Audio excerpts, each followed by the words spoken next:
Sur TVC9 et TV Témis, c'est le moment de vos infos Témis du 12 mars.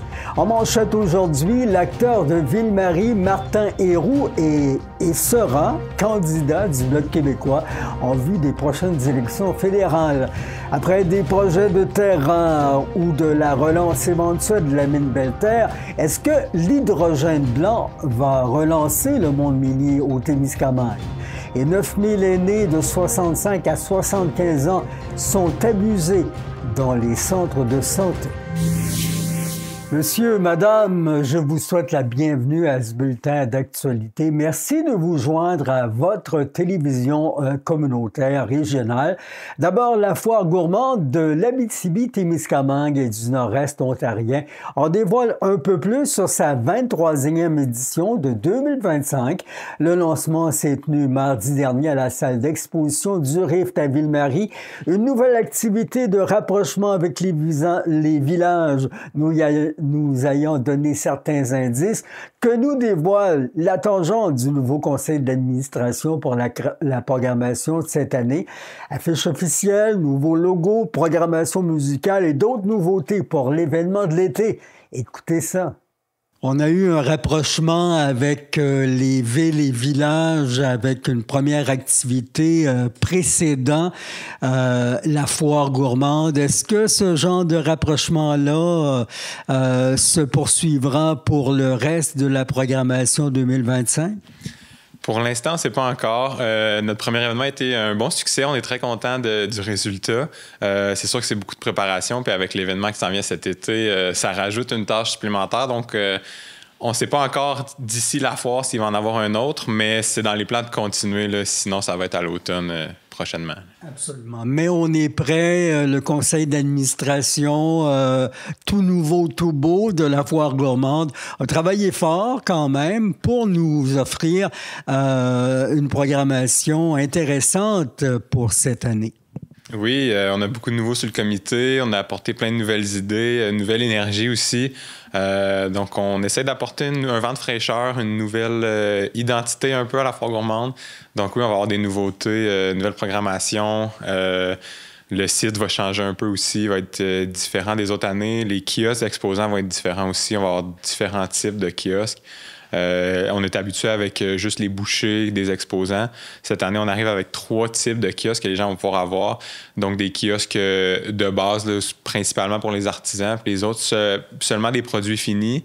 Ensuite, on va avoir les kiosques typiques, là, donc ce qu'on retrouvait avant, là, des exposants qui vont pouvoir vendre des bouchées pour faire goûter leurs produits. Et la grosse nouveauté cette année, ça va être les kiosques de luxe. Donc, certains exposants qui vont pouvoir offrir des menus complets, donc avec des repas, donc avec une plus grande place pour leur créativité, puis faire découvrir des repas, puis montrer leur talent aussi dans les assiettes. Donc, contrairement à ce qu'on aurait pu penser, à cause d'une diminution de budget ou de crainte de perdre notre activité, on en met plus dans notre assiette là, cet été. Ouais, c'est ça. Le budget, ça reste toujours un enjeu qui est présent pour nous. On continue encore avec certaines coupures là, dues aux subventions qu'on a perdues. Mais oui, c'est sûr qu'il faut quand même investir puis apporter des nouvelles choses si on veut avoir un succès et que les gens continuent à venir. Tout le monde est touché dans le milieu culturel, donc il faut vivre avec et offrir quand même une activité qui a une plus-value intéressante parce que le citoyen qui veut s'amuser, qui veut se divertir, qui veut manger comme à l'habitude à la foire gourmande, pense pas au budget, lui, que le gouvernement a amputé dans les derniers mois, là. Non, c'est ça. C'est sûr qu'on sait toujours dans le but de plaire au public qu'on met cet événement-là. Les exposants aussi, on veut les mettre de l'avant le plus possible, attirer les gens pour qu'ils viennent voir ces exposants-là. Avec la guerre commerciale qu'en ce moment aussi, l'achat local, c'est d'autant plus important que ça l'était. Donc, de mettre ça de l'avant puis d'encourager nos exposants locaux. On compte là-dessus du fait qu'on veut encourager les gens à consommer québécois et régional.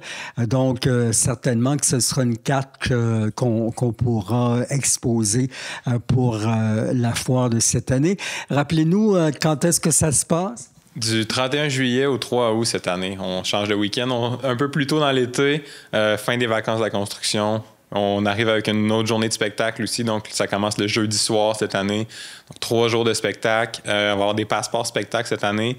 L'année passée, on avait mis un coût d'entrée avec le bracelet. Cette année, on enlève ça. Donc l'accès aux exposants au site dans la journée va être gratuit, accessible à tout le monde. Puis c'est vraiment l'espace spectacle là, avec la scène qui va être fermée. Donc les passeports spectacles vont être en vente à 80 $ pour les 3 jours ou 35 $ pour une journée. Spectacle qui devrait plaire. Oui, on a des belles têtes d'affiche cette année. On commence le jeudi soir avec Noir Silence. Ça va être les Respectables le vendredi. Et samedi soir, ça va être le groupe Shine, qui est un groupe qui fait un peu dans le même style du Boogie Wonder Band qu'on a eu l'année dernière. Donc, ils vont venir faire bouger les gens, faire des gros succès qu'on connaît. Ça promet. Des covers appréciés pour les gens qui aiment s'amuser. Exactement. Je viens de te donner un slogan, puis je te le charge même pas. Merci. On a une affiche qui a été faite. On peut la voir au moment où on se parle avec la magie du montage. Qu'est-ce qu'on y raconte dans cette affiche? Qu'est-ce qu'on veut partager? En fait, le but de l'affiche cette année, c'est de rendre ça festif. Donc, on veut ramener l'esprit foire à la foire gourmande. Ça fait drôle à dire.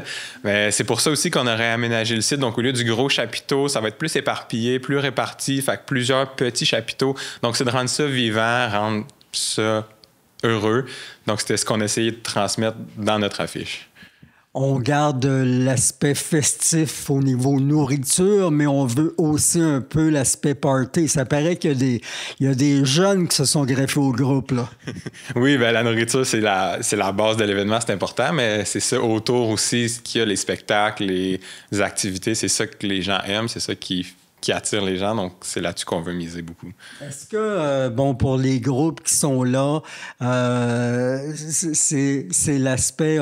Est-ce que vous avez consulté la population? Vous la connaissez, la population? Vous savez quel genre qu'ils veulent, puis vous visez juste avec cette programmation-là, à votre avis?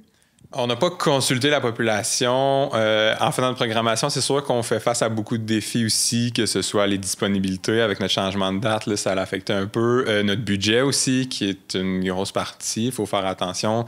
Les artistes, on sait que ça coûte cher, donc d'être capable de tout rentrer ça dans le budget. On essaie d'aller chercher des styles aussi, pas nécessairement la même chose à chaque année. L'année passée, on avait avec Jay Scott, c'était plus style rap. Là, cette année, on va voir d'autres choses.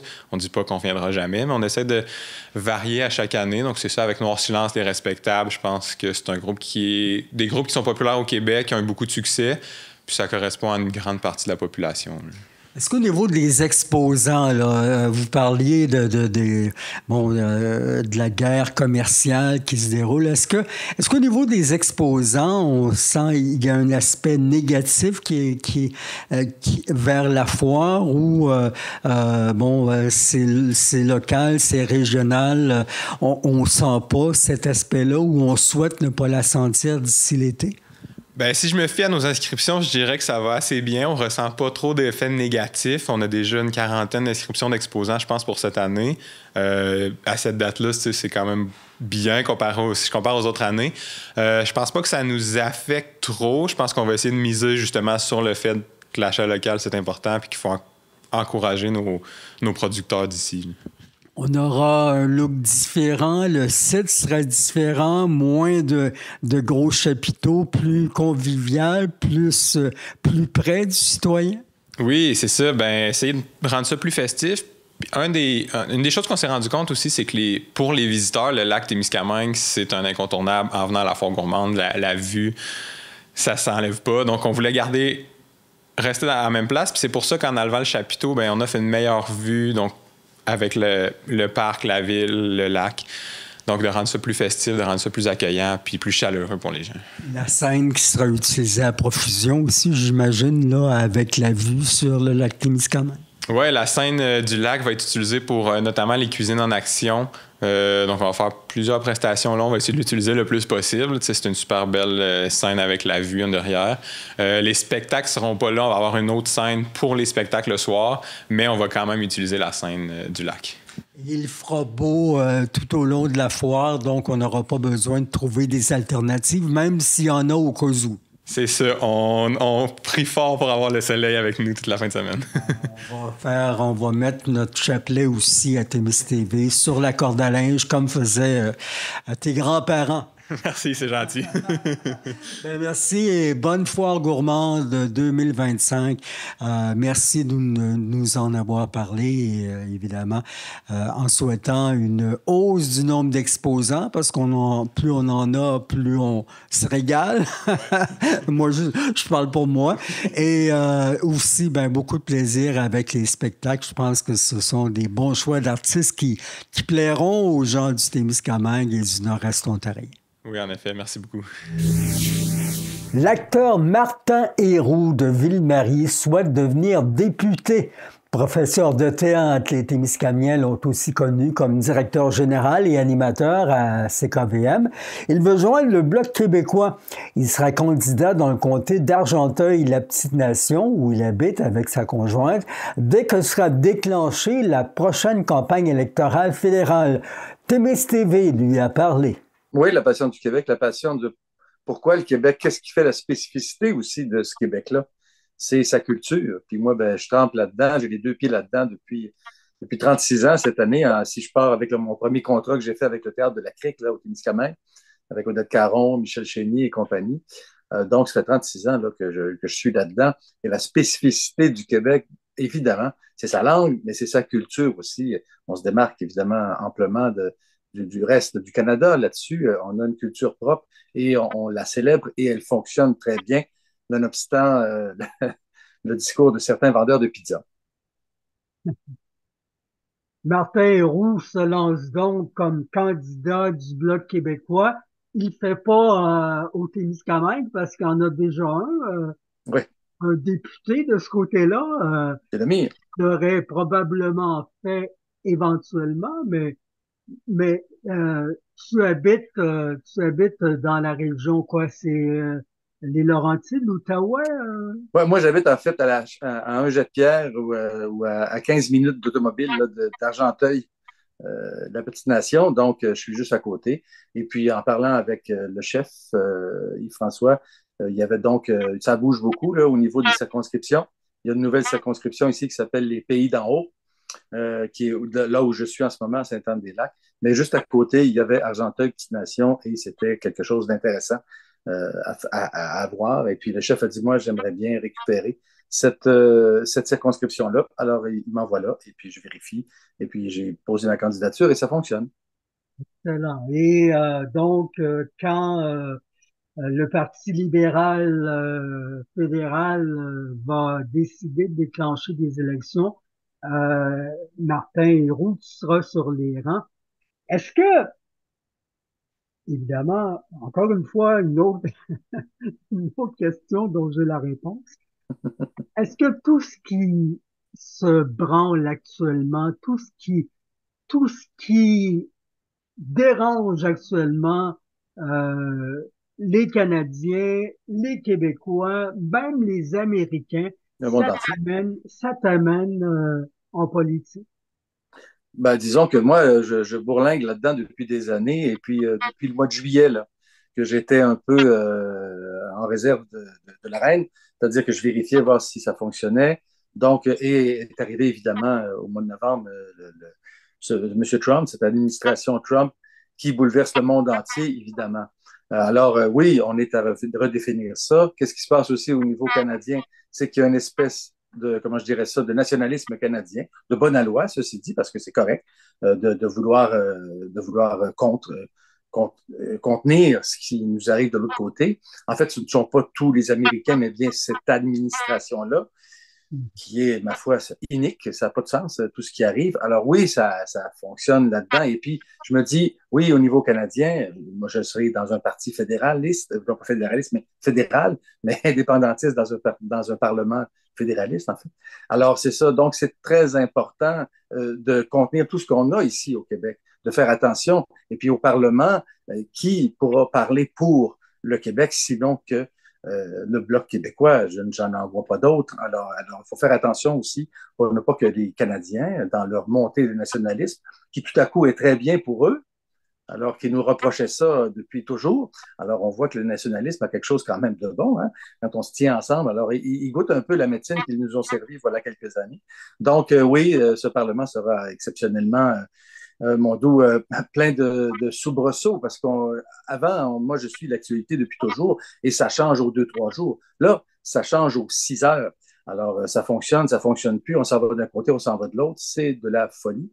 Alors, je pense que c'est intéressant et c'est important pour les Québécois et Québécoises d'avoir un parti qui va s'occuper essentiellement de ce que le Québec a à offrir, à donner, à vendre, et non pas à brader comme c'est ce qui s'en vient là avec les partis fédéralistes canadiens. C'est écrit dans le ciel que Martin Héroux ferait un jour de la politique.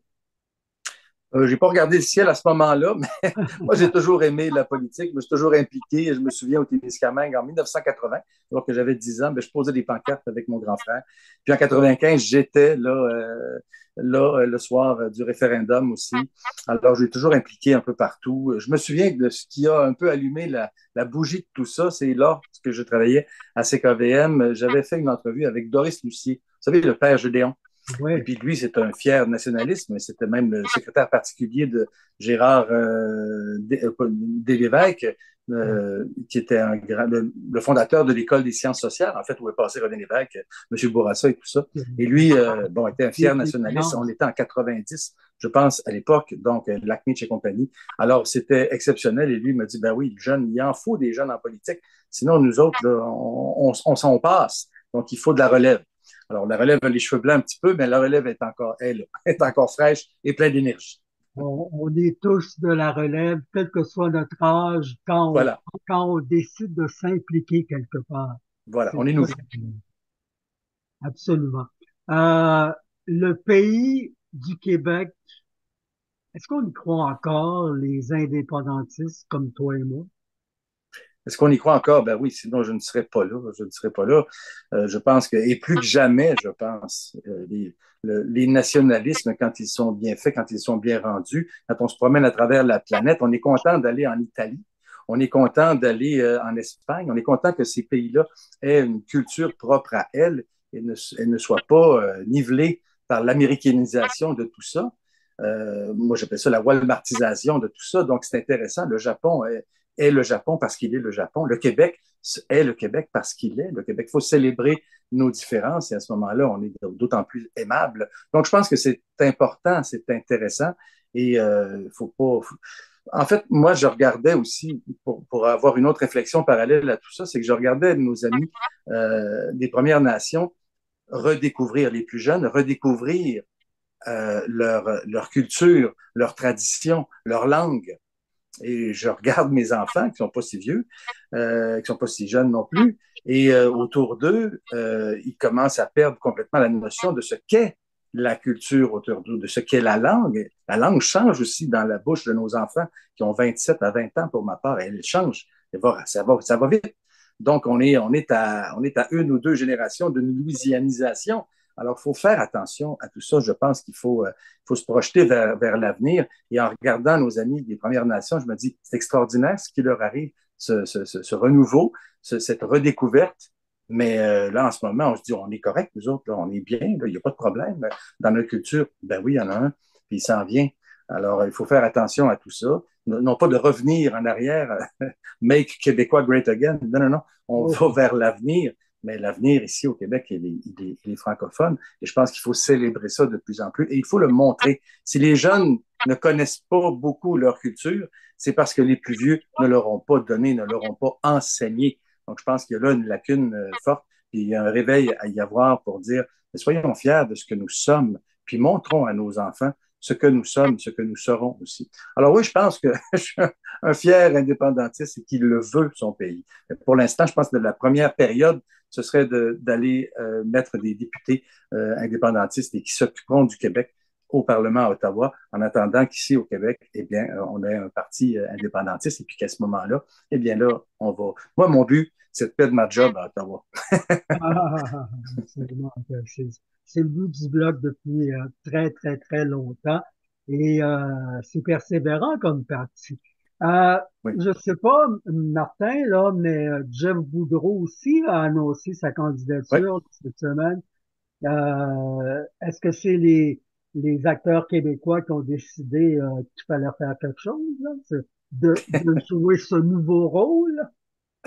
Ben, moi, ce que je trouve bien là-dedans, dans le rôle de Jeff, de Denis Trudel aussi, qui est déjà au Bloc québécois, Ah oui. ces artistes-là, ces comédiens-là, euh, on nous a reproché, nous, les artistes, dans les dernières 20 ans, de ne plus s'impliquer dans le pays, dans le Québec, dans l'indépendance. Donc, on avait, dans les premiers temps de l'indépendance, dans les années 60-70, c'était les artistes qui étaient le phare, qui était en avant de tout ça. Après quoi, bon, il y a eu des technocrates, il y a eu des notaires, des notables, des avocats. Donc, on a sérieuxisé tout ça, pour employer un néologisme. Et puis, par la suite, les gens de la base, les gens de la langue, les gens des artistes ont déserté un peu tout ça.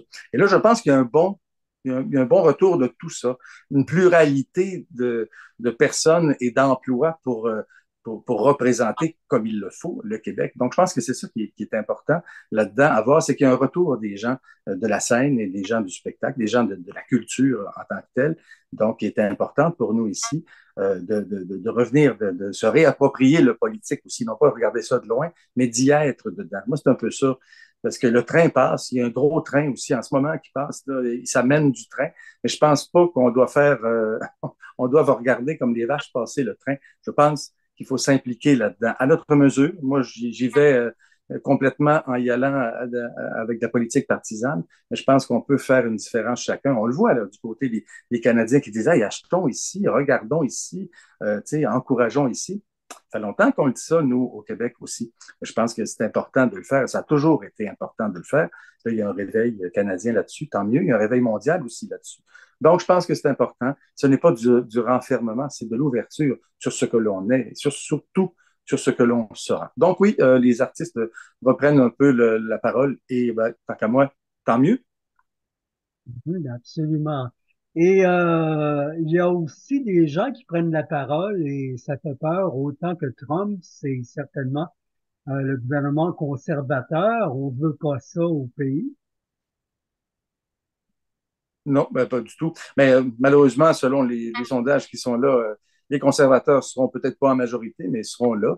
Il y a un ras-le-bol qu'il faut entendre aussi, puis qu'on a vu au niveau des États-Unis, il y a un ras-le-bol des gens qui ont 4 jobs, qui n'y arrivent pas, et puis qui ont pas de subvention, ils trouvent qu'ils sont ostracisés par le milieu, par l'économie ambiante, et je comprends.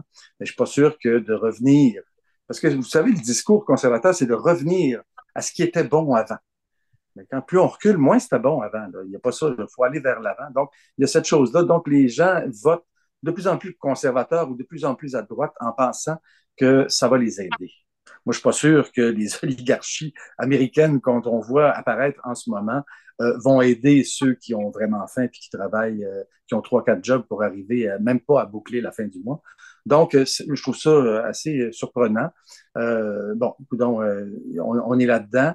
Moi aussi, j'ai tiré le diable par la queue bien souvent, mais c'est ça. Je pense que ce retour conservateur-là fait peur, mais je pense qu'il a, on le voit là, énorme du côté des États-Unis. Alors qu'on perd on perd cet allié-là qui est là depuis toujours et qui, semble-t-il, dans notre tête, devrait être là tout le temps. Donc là, non, ça change les choses. Donc justement, il faut être présent pour regarder ça passer et ne pas y aller de ce côté-là du conservatisme, c'est-à-dire, je pense, de la peur. Le conservatisme est souvent de la peur. On se réfugie dans ce qui était bon avant. On se réfugie dans mon dos, je veux pas que ça m'arrive. Donc, c'est un peu ça le conservatisme. Évidemment, être indépendant ou se prendre en main tout le monde, ça demande une dose de responsabilité. d'irresponsabilité de se faire mener par tout le monde. Tu sais, si on ne s'occupe pas de la politique, souvent, la politique s'occupe de nous. Alors, c'est ça pourquoi je veux aussi être à ce Parlement et puis donner ma voix et donner la voix surtout aux gens de la circonscription dans laquelle que je représenterai dans Argenteuil, Petite Nation. Un nouveau rôle qu'on prend à cœur? Ah ben oui, oui, oui. C'est un rôle de base, c'est un privilège en fait de faire le porte-voix et c'est aussi beaucoup d'oreilles, donc d'aller écouter ce que les gens vivent et puis pour essayer de les aider du mieux que l'on peut avec les méthodes que l'on peut et avec les lois et les subventions et autres que l'on pourra amener à ces gens-là pour s'en sortir et aussi les gens qui vont d'eux-mêmes dans la région avoir bon, moi, c'est très agricole. Ça ressemble beaucoup au Témiscamingue, à Argenteuil, Petite Nation. Donc, je ne suis pas perdu là-dedans. Il y a beaucoup de PME aussi. Donc, les PME, en ce moment, ont assez peur de ce qui arrive. Donc, évidemment, là, les gouvernements vont dégager des sous pour ces grosses entreprises-là. Les PME, plus ou moins. Donc, on verra avec le Québec, là, mais c'est en train de se mettre en branle ici. Donc, ça change vite. Puis, il faut patiner vite. Il faut apprendre à patiner, mais par l'avant, pas vers l'arrière. Au Témiscamingue, tu sens de l'appui pour toi, Martin, parents, amis? Comment? Au Témiscamingue, tu sens de l'appui pour ta décision? Oui, oui, absolument. Oui, moi, j'ai toujours eu un bon son de cloche. J'ai toujours été aussi, toujours eu un pied au Témiscamingue. J'adore ma région, j'adore ma racine, d'où je viens. On m'a tellement donné de cette région-là que moi, j'aime toujours la saluer. Et puis, les régions qu'on appelait donc ressources, c'est épouvantable comme nom, mais les régions plus éloignées des grands centres, c'est pas moins du monde, là. Au contraire, c'est des gens exceptionnels de vivre là. C'est des gens exceptionnels de forger des entreprises, de vivre sur ce territoire magnifique. Donc oui, je sens un appui fort et les gens ont toujours été très, très gentils, oui, très gentils avec moi. Dans Pérou, il y a des gens qui restent, il y a des gens qui s'en viennent, il y a des gens qui partent. Ça prend du courage pour se lancer en politique. Alors, je te félicite de le faire. Merci beaucoup, Yvon. Reste à attendre le déclenchement du scrutin, ce qui nous fait penser que le cabinet de la ministre des Affaires municipales, André Laforêt, vous invite avec son slogan « Tu aimes ton coin, va plus loin » à joindre le calendrier régional de séances d'information destiné aux citoyens qui souhaitent se porter candidat, mais aux élections municipales du 2 novembre. Le dépôt officiel des candidatures sera possible entre le 19 septembre et le 3 octobre prochain. 1500 personnes y ont participé en 2001. 8000 postes sont à pourvoir dans près de 1100 villages et villes. La porte-parole libérale pour les aînés, Linda Caron, s'inquiète vivement du nombre de cas d'abus, d'agression, de harcèlement et d'intimidation à l'endroit des gens âgés dans le réseau de la santé et des services sociaux. Chiffre alarmant, 74% de 65 ans et plus ont été victimes d'incidents et d'accidents dans la dernière année. Pire, les 75 ans et plus représentent 52% des victimes. C'est plus de 9000 cas, dont 13 ont conduit à des décès. Des cas dénoncés, mais pour lesquels, selon la députée du PLQ, il faut agir. Nous vous invitons à connaître plus sur les aînés d'ici en jetant un coup d'œil sur le rapport de consultation qu'a déposé le député bloquiste d'Abitibi, Sébastien Lemire, paru le 6 mars après un an de travail. Beaucoup de détresse, oui, mais des gens avec des idées pour continuer à contribuer à l'essor de la région. Fort enthousiasme au début de l'année face aux résultats innovateurs d'échantillonnage obtenus à Saint-Bruno-de-Guigue. John Karagianidis, PDG de la Société des matériaux du Québec, reste positif et ferme selon des documents distribués la semaine dernière tant au gouvernement à Québec qu'aux citoyens du Témiscamingue. Il souhaite, avec ce qu'il considère comme son projet phare, créer de la valeur à long terme pour la communauté de Saint-Bruno-de-Guigue, ses actionnaires et ses partenaires. Le promoteur parle d'ici l'automne qui vient d'intervention terrain et d'étapes qui doivent accélérer sa mission de fournir de l'hydrogène naturel durable et propre québécoise et consolide le leadership de QIMC dans le domaine de l'hydrogène géologique. Le projet Témiscamien, c'est le 6e que souhaite exploiter la société dans la province. Des données sont aussi à l'étude dans le secteur Beauchamp et aux limites de Ville-Marie et Haileybury du côté Témiscamingue ontarien. Un dossier à suivre ensemble. La ministre des Ressources naturelles et des Forêts, Mme Maïté Blanchette-Vézina, était fière de participer mercredi dernier au congrès de l'Association canadienne des prospecteurs et entrepreneurs. C'est le plus important congrès annuel sur l'exploration et l'exploitation minière à l'échelle mondiale qui s'est tenu à Toronto. Chaque année, il rassemble plus de 27 000 participantes de 135 pays et environ plus de 1800 exposants, conférenciers et conférencières. La ministre s'est adressée aux congressistes à l'occasion d'une causerie qui s'est tenue lors de la journée consacrée au Québec. Elle s'est exprimée sur le développement minéral québécois dans le contexte géopolitique actuel, sur la modernisation de la loi sur les mines, le plan québécois pour la valorisation des minéraux critiques et stratégiques et sur les avantages qu'offre le Québec aux sociétés minières. Elle a également tenu des rencontres bilatérales avec plusieurs partenaires de l'industrie minière, des investisseurs ainsi que des représentantes et représentants de gouvernements étrangers pour faire valoir le caractère incontournable du Québec minier. La province est d'avis qu'avec ses riches ressources naturelles, ses talents humains, son écosystème minier complet, ses hauts critères sociaux, environnementaux et de gouvernance et son expérience minière de plus de 150 ans, Québec, c'est le partenaire incontournable et essentiel sur la scène internationale. Appel de projet pour le mois de l'arbre et des forêts, c'est à l'Association forestière de l'Abitibi-Témiscamingue. Avec le ministère des Ressources naturelles et des forêts, cette fois, la FAD vous invite en mai à célébrer la beauté de nos forêts tout en soulignant l'importance du bois, un matériau durable, renouvelable et bien présent à tous les jours dans notre vie. Sous le thème « Je choisis le bois », les municipalités, organismes à but non lucratif ou gens du milieu scolaire, est invité à soumettre vos activités pour sensibiliser des ateliers éducatifs et de plantation communautaire qui peuvent s'accompagner d'une distribution d'arbres. Vous avez jusqu'au 31 mars pour vous inscrire. Le gouvernement fédéral annonce que plus de 62 millions de dollars en contributions et en prêts remboursables à faible coût sont octroyés dans des projets soutenus par diverses initiatives de la Stratégie nationale sur le logement. Le financement comprend 609 000 dollars en prêts et 29 849 428 dollars en contributions.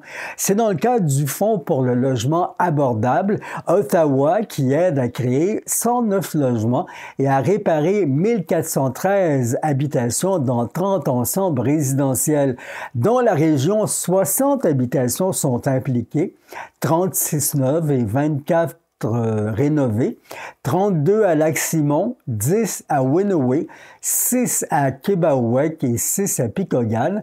32 355 825 dollars contribuent à l'initiative pour créer rapidement des logements, ce qui aiderait à créer 135 logis et à réparer 4 appartements dans 21 ensembles résidentiels au pays.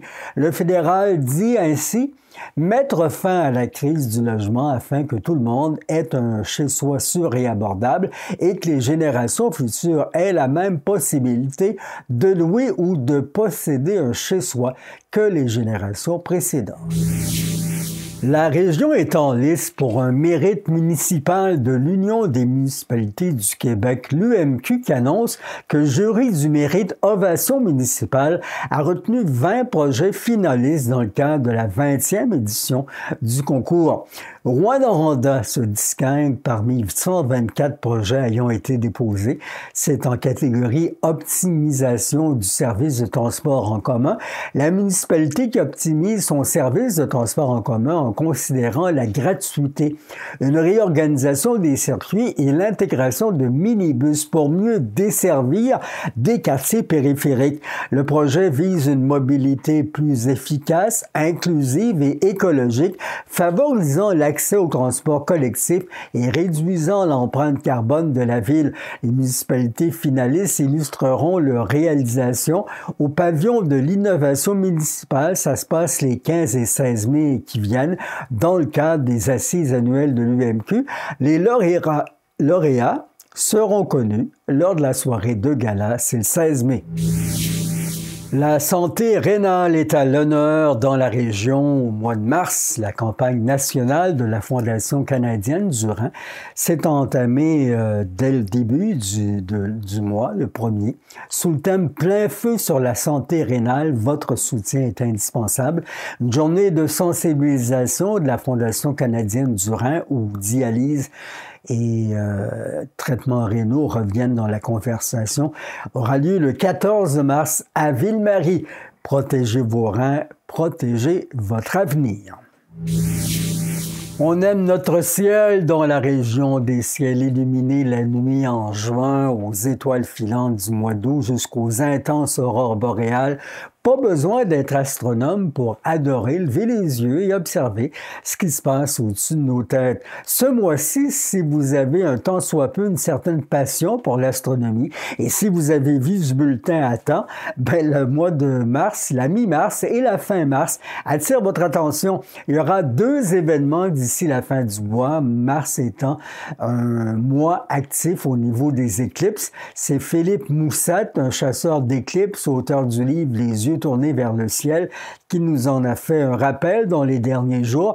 Partout au Québec, il sera possible d'observer la lune rouge qui est produite par l'éclipse totale lunaire, alors que le soleil traversera la Terre dans la nuit du 13 au 14 mars.